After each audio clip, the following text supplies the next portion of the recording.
Arkadaşlar, akın akın gelen Afganlılar haklı olarak bir tepki doğuruyor. Bu konuda Kemal Kılıçdaroğlu da Erdoğan'ın Amerika ile yaptığını iddia ettiği böyle bir iddia var. Erdoğan Biden görüşmesinde bir gizli anlaşma yapıldı. Bu bağlamda bunlar oluyor gibicesinden bazı iddialar şu ara dönüyor, dolaşıyor, söyleniyor. Bu söylenti noktasında ama söylentiyi aşmış durumda, ciddiyet kazanmış durumda bu söylenti. İşte Kılıçdaroğlu Erdoğan'ın Amerika ile yani Biden'la yaptığı Afganlılarla ilgili anlaşmayı iktidara gelirse kabul etmeyeceği, yani eğer Millet İttifakı ve dolayısıyla da Kemal Kılıçdaroğlu iktidara gelirse, Cumhurbaşkanı olursa Erdoğan'la Amerika'nın birlikte yaptığı, Biden'ın Erdoğan'la yaptığı o anlaşmayı kabul etmeyeceğini, saymayacağını, iptal edeceğini, yok hükmünde sayacağını ilan etti. Bu açıklama tabii Amerika'yı üzmüş durumda, onu da söyleyelim. Devam edelim arkadaşlar. Halk siyasetten bezmiş durumda. Özellikle göçmenler konusunda Türk halkı artık ensar muhacir olma konusunun da ötesinde bir duruma geçtiği kanaatinde bu durumun. Suriyelileri göçmen diye değil, sığınmacı olarak, DAEŞ'ten kaçan garibanlar olarak almıştık. Hatırlayın o görüntüleri. Askerlerimiz sırtında taşımıştı o insanları. Yaşlı insanları, çocukları, kadınları. Yani biz arkalarından kurşun sıkılan, öldürülmek üzere iken Türkiye topraklarına sığınan ve bizim alıp kurtardığımız o insanların o görüntülerini biz unutmadık. O gün biz bana sorarsanız üstümüze düşeni yaptık. Yani ensar muhacir mi dersiniz, kardeştir mi dersiniz, insanlık mı dersiniz, her ne derseniz deyin ama biz Türk milleti olarak üzerimize düşeni yaptığımız kanaatindeyim. Ama geldiğimiz noktada göçmen politikası, Türkiye'nin göçmen politikası çökmüş gibi görünüyor. Ahmet Davutoğlu'nun politikası bizi bu noktaya getirdi, kabul edelim. O Suriye'de bize, hatırlayın yani Şam'da namaz kılacaktık, cuma namazı kılacaktık. Nereden nereye geldi? Yani olaylar aldı başını bambaşka bir boyuta. Yani Suriye bugün bütün devletlerin olduğu bir yer haline geldi. Yani Çin bile orada. Rusya, Amerika zaten orada. Dünyanın bütün süper güçleri orada asker bulunduruyor şu anda. Türkiye'nin de olması gerekiyordu. Geç bile kalmıştık.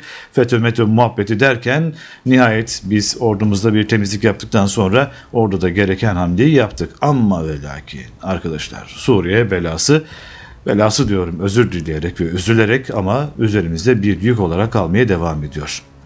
Biz işimize yarayanı değil, yarayan yaramayan kim varsa sorgusuz sualsiz aldık o dönem. Bunu ayırma şansımız da yoktu. Yani elin Avrupalısı alırken seçiyor. İşte karpuzun iyimsiz misali. Biz öyle yapmadık. Biz insan gözüyle baktık.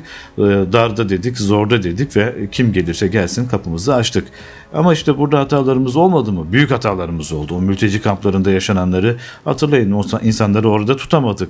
Bugün yani Diyarbakır, Şanlıurfa, Hatay vesaire buraların büyük çoğunluğu artık Suriyeli nüfusu. Yani ülkenin her bir tarafında Suriyeli var. Olmasın demiyorum ama biz işin kontrolünü kaybettiğimiz kanaatindeyim. En azından ben yani İstanbul'u geçiyorum, Fatsalıyım. Fatsa'da evimizin yanında Suriyeliler var ve yaşam tarzları vesaire gerçekten sırıtıyor. Gerçekten sıkıntılı. Sokağın ortasında tıraş yapıyorlar mesela. Biz bunları görüyoruz. Uyum noktasında sıkıntıları var. En azından bunların uyum sağlaması, işte dilimizi öğrenmesi, adapte olması, bizim kültürümüze uyum sağlaması noktasında bir çalışma olabilirdi. Bu da yapılmadı. Yani bir başıbozukluk, bir başıboşluk var mı? Var bana sorarsanız. Yani bize faydalı mı değil mi demedik. Hani dedim ya az önce, merhamet geriye aldık. Amenna. Buraları geçiyoruz. Bugün gelenlerin birçoğu geri gitmiyor arkadaşlar. Gitmeyi düşünmüyor. Yani nasıl diyelim, bir anket çalışması var. O ankette soruyorlar Suriyelilere, geri döner misiniz Suriye'de her şey düzelirse diye, ama gelenlerin %60'ı hayır, Türkiye'de kalacağız cevabını veriyor. Bakın zorla gönderemezsiniz. 4 milyon insandan bahsediyoruz. 4 milyon insanı siz zorla göndermeye kalkarsanız başınıza daha büyük belalar açarsınız. Yani bu hem insanlığa da sığmaz. Almışsınız bir kere, onları ya adapte edeceksiniz, ülkenin kültürüne, işte ekonomisine, sistemine adapte edeceksiniz ya da bunların içinden bazı ayıklamalar yapacaksınız. Ağır şartlar, ağır koşullar. İşte şu anda mesela biraz uygulanmaya başlandı. Olay çıkaranlar sınır dışı ediliyor falan ama Bunun biraz daha ötesine geçmenin zamanı geldi kanaatindeyim. Çünkü millette gerçekten büyük tepki var. Bu iktidarın da başını iktidarda kalma noktasında ağrıtacağı benziyor. Ki Ankara İstanbul örneğini unutmayalım derim arkadaşlar. Şimdi bu noktada tabii benim gözlemlerim bunlar ama daha söyleyecek çok söz var, ben de söyleyebilirim ama hiçbiri tabii ki emekli Büyükelçi Uluç Özülker'in söyleyeceği gibi olmaz. O çok önemli bir isim bana göre. Türkiye'de gerçekten bir kütüphane, bir beyin olarak söylüyorum. Kütüphane bir beyin, hafızası müthiş. Türkiye'nin hafızası var. Bulunduğu bölgeler, yapmış olduğu görevler gereği müthiş tespitleri de var. O yüzden önemsiyorum kendisini. Geçtiğimiz günlerde CNN Türk'te bir programda konuyla ilgili çok önemli açıklamalar yaptı. Siz kanalımıza abone olduktan sonra cihazınızın sesini biraz açın derim. Çünkü Uluç Özülker'in tespitleri gerçekten ama gerçekten çok önemli. Bakın Uluç Özülker neler söylüyor. Kaldırabileceğini almak ama o kaldırabileceğinin ekonomiye ne katacağını düşünmek zorundasın. Biz bunu böyle yapmadık. Bunlar geliyorlar, atabilir misiniz? Suriye'ye geri döndürseniz öldürülecekler. Batı'ya gidiyorlardı bir ara, ona da gidemiyorlar. Bakmak zorunda olduğumuz ve her geçen gün artan bir güruh haline dönüşen bir sorunla karşı karşıya bırakıldık. Hatay'da bugün iki şey konuşuluyor. Hatay'ın halihazırda nüfusunun %60'ını oradaki Suriyeliler teşkil etmiştir. Suriyelilerin buna karşılık iki argümanı var. Biz Osmanlı ahvaliyiz, sizin kadar hak sahibiyiz. Her halükarda Hatay'ı siz bizden almadınız mı? Burada politika yoktur. Partiler arası çekişme yoktur. Türkiye'nin bekası, geleceğiyle ilgili ipotek koymak vardır. Amerika Birleşik Devletleri Türkiye'yi kastetmedim diyor. Türkiye'den başka Afganlar nereye gidiyor? Bugün Türkiye'nin Kabil'de Taliban geldiğinde ne yapacağı gibi sorunlarla bırakılıp Amerika'nın kaçıp gitmesini nasıl anlatacağız? Bir cevap var mı?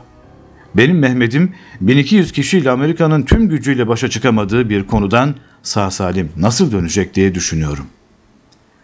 Afganlar İran üzerinden geliyor, doğru. Gelenler arasında dikkat buyurun, bir tane kadın çocuk yok. Diyelim ki 500 bin Afgan geldi. Bunlar diyelim ki mutlak Amerikan yanlıları, istihbaratçıları her yönüyle. Amerika diyelim bunlar üzerinden 100 binini aldı. 400 bin almadı. Bunların Türkiye'ye nasıl bir dert olacağını kim bilebilir? Bunların içinde gelen kimdir biliyor muyuz? Suriyelilerin içinde bugün orman yakılıyor vesaire PKK deyip çıkıyoruz işin içinden. Acaba buraya gelip de hoşnut olmayan kişilerin ağırlığı yok mudur? En son konuşulan orman yangınlarıyla ilgili bunu Suriye'de rejimin adamlarınca yaptırıldı. Oradaki istihbaratın Türkiye'de bunları organize ettiğine dair ciddi bilgiler konuşulmaya başlandı. Şu anda yaşadıklarımızın tarihi bağlarla, Müslüman kardeşliğiyle hiç alakası yok. Başka ülkeler bizden daha çok zenginken bizim bu lüksümüz nereden geliyor? Türkiye'nin başında büyük aileler var. Türkiye'ye bu kadar çok insanı soktuğumuz zaman yarın öbür gün bunları kontrol etme şansınız olmaz. Daha da kötüsü istihbarat örgütleri de bunları kullanmak için her yolu yapar. Biat etmeyen Türkiye'yi yola getirmek için de bu faaliyetlerine girişebilirler. Biden'ın sözlerini hatırlayın. Bu iktidarı değiştireceğim ben. Ne yapacağım? Muhalefeti destekleyeceğim. Ondan sonra neler neler yapıldı. Türkiye üzerine ciddi bir oyun oynanıyor. Türkiye'nin bunun karşısına geçmesi için zaman çok kısaldı. İnanamayacağınız büyük sorunlara gebe olarak gelişen bir sürecin başlangıcındayız. Aklımızı başımıza toplayıp bunu da siyasetin ucuz parçası halinden çıkarmak zorundayız. Duygusallık yok, mezhepçilik yok. Burada sadece Türkiye Cumhuriyeti'nin âli çıkarları var. Muhalefet büyük yanlış yapıyor. 4 milyon insanı gelir gelmez Suriye'ye göndereceğim dediğiniz zaman gönderemezsiniz. Zorlamaya kalkarsanız da başınıza yeni terör olayları alırsınız. Arkadaşlar, Uluç Özülker böyle söylüyor. Altını kalın kalın çizelim. Afgan göçmenleri Amerika mı Türkiye'ye yönlendirdi sorusu bugünlerde soruluyor. Peki İran bu işin neresinde? Bakın bu çok önemli. İran bu işin neresinde? Güvenlik uzmanı Coşkun Başbuğ'la gazeteci Nedim Şener'in bu soru bağlamında tespitleri Afgan göçü meselesine ışık tutuyor.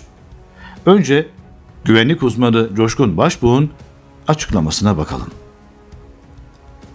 Gelen Afganlıların yüzüne bakınca yorgunluk yok. Üstleri de temiz. Gelenler 20-30 yaş arası. Kadın çocuk hiç yok. Günlerce, aylarca, haftalarca yol aşmış ama sanki uçakla, bir taşıtla buralara taşınmış gibi bir intiba var. Burada bir Amerikan oyununun döndüğü ortada arkadaşlar. Peki İran'ın dahli var mı bu Afgan göçünde? Güvenlik uzmanı Coşkun Başbuğ bakın bu konuda ne diyor? İran'da bu iş ticarete dönmüş durumda. 550 dolar ile 1000 dolar arasında bir para alınıyor. Afganlılar bir meydanda toplanıyor ve oradan Türkiye sınırına taşınıyor. Sınırımızda bir zafiyet var ama tek taraflı değil. Şu anda tek taraflı olarak Türkiye olarak yapmak zorundayız bunu. Bu sınırların da Suriye'de örülen duvar gibi kapatılması gerekiyor. Türkiye uğruna en çok savaşılan toprak parçası. Ya içe kapanacaksınız ya da dışarıya açılarak iç ve dış siyaseti birlikte okuyacaksınız. Biden'ın söylemi iktidarı değiştireceğim diyor. Biden'ın söylemi iktidarı değiştireceğim diyor. Neden? Çıkarlarına ters düşüyor. Askeri bir güç kullanamayacağına göre 2023'te oldu bittilerle iktidarı değiştirmek. Bunun yollarından biri içerideki kaosu arttırmak adına göçü arttırmak. Bana göre planlı, programlı, işleyen bir mekanizma. Gelelim Nedim Şener'e arkadaşlar. Nedim Şener biraz daha ileri gidiyor. Hem Amerika'nın hem de İran'ın hedef aldığı ülke Türkiye. Türkiye'nin göçmen politikası elek gibi olmuş. Her tür insan geçiyor.